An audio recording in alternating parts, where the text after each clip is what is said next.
bukunya banyak dibaca, ya ini Prof. Dr. Pran Magni Suseno. Bukunya yang sangat berpengaruh adalah Etika Politik yang menjadi acuan pokok bagi mahasiswa filsafat dan ilmu politik. Dan jujur aja, beliau banyak membantu mahasiswa menjadi doktor tanpa pandang bulu apa agamanya. Ya, banyak kandidat doktor menyelesaikan disertasi berkat bantuan beliau. Monggo, Prof. Dr. Pran Magni Suseno, kami persilahkan. Saya agak takut nih memberi waktu seperti yang lain 10 menit. Monggo, Prof. Ya. Terima kasih. Monggo. Terima kasih Pak Taufik. Suara saya kedengaran? Kedengaran. Baik. Pertama, terima kasih bahwa saya diundang ikut di dalam pertemuan yang begitu penting ini. Tetapi saya mau langsung saja bicara, tidak menyebut nama-nama karena waktunya terbatas. Dekret Presiden Soekarno tanggal 5 Juli 1959 sampai sekarang termasuk salah satu tindakan paling kontrovers dalam sejarah perpolitikan Indonesia.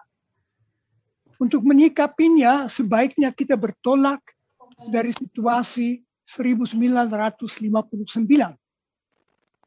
Waktu itu konstituante pilihan rakyat Indonesia tahun 1956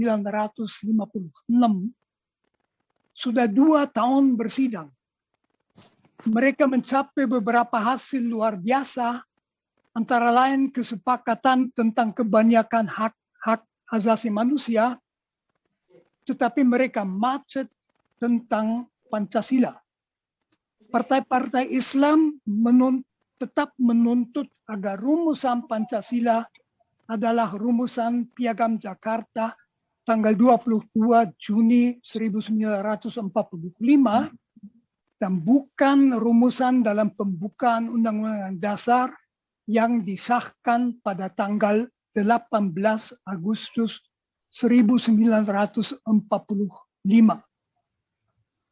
Dengan mendekretkan kembali ke Undang-Undang Dasar 1945 dalam manifesto politik, Soekarno mengakhiri krisis itu dengan membubarkan konstituante dan menetapkan Undang-Undang Dasar 1945 sebagai Undang-Undang Dasar Republik Indonesia.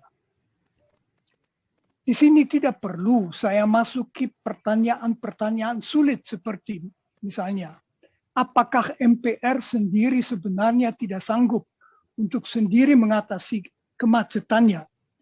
Apakah Presiden secara konstitusional sanggup untuk mengeluarkan dekret itu? Apakah tidak tersedia alternatif lain untuk memecahkan krisis itu? Saya juga tidak masuk pertanyaan apakah dilihat dari perjalanan bangsa Indonesia, dekret tanggal 5 Juli 1959 merupakan suatu kemajuan dan dobrakan atau suatu kemunduran. Jadi bagaimana harus dinilai dari sudut sejarah? Bagi saya pribadi, Undang-Undang Dasar sementara memang tidak memadai, dan Undang-Undang Dasar 1945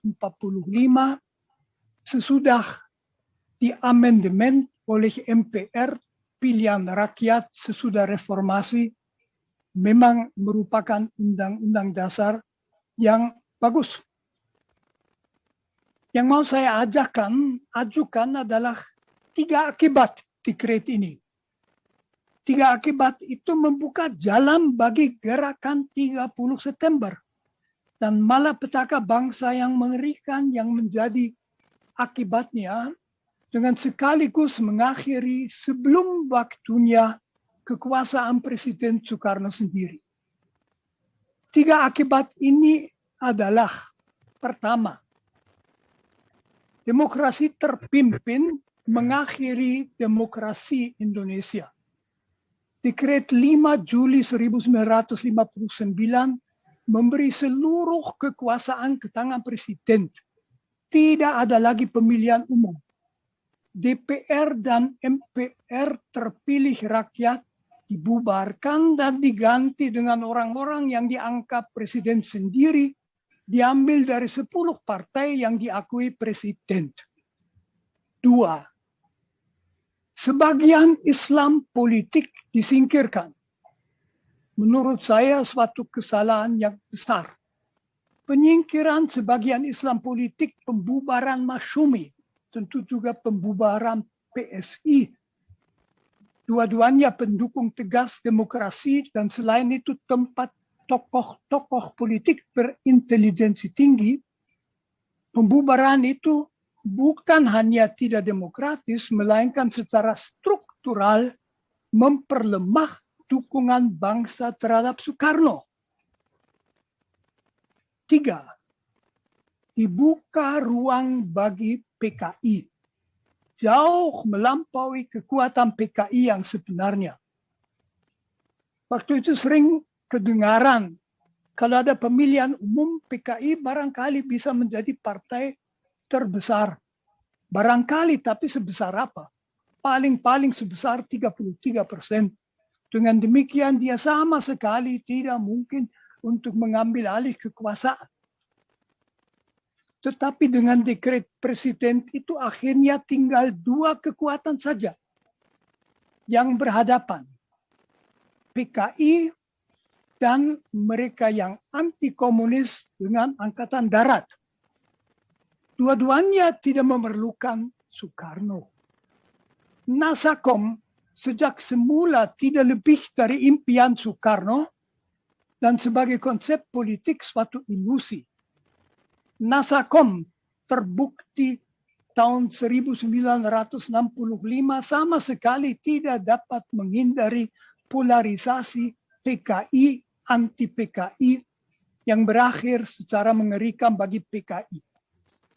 Nasakom juga sebuah ilusi karena partai-partai komunis di seluruh dunia sekalipun tidak pernah bersedia membagi kekuasaan dengan partai lain, melainkan begitu mereka mendapat sebagian kekuasaan, dalam waktu singkat mereka mendirikan kediktatoran proletariat, artinya kediktatoran eksklusif partai komunis. Maka pada waktu terjadi konfrontasi PKI Angkatan Darat dalam dan sesudah gerakan 30 September, Soekarno tidak punya kekuatan apapun. Ia tidak dapat menyelamatkan PKI. Ia sedikit pun tidak dapat menghalangi kebijakan yang diambil pimpinan Angkatan Darat dengan dukungan semua kekuatan politik anti-PKI. Komunisme Indonesia dimusnahkan, Nasakom dikubur, dan politik luar negeri yang di tahun-tahun terakhir Bung Karno betul-betul jalan buntu. Uni Soviet saja tidak lagi bersahabat, tinggal RRC, poros Jakarta, Beijing, direorientasi. Kesimpulan saya, dekret manifesto politik dilihat dari sudut Soekarno adalah blunder monumental yang akhirnya justru membongkar Soekarno sendiri, yang di tahun-tahun akhir kehidupan diperlakukan secara hina oleh pimpinan Orde Baru. Tragis betul akhir Soekarno yang kalaupun sekali-sekali melakukan kesalahan politik, teramat berjasa dan pantas dibanggakan oleh bangsa Indonesia. Terima kasih.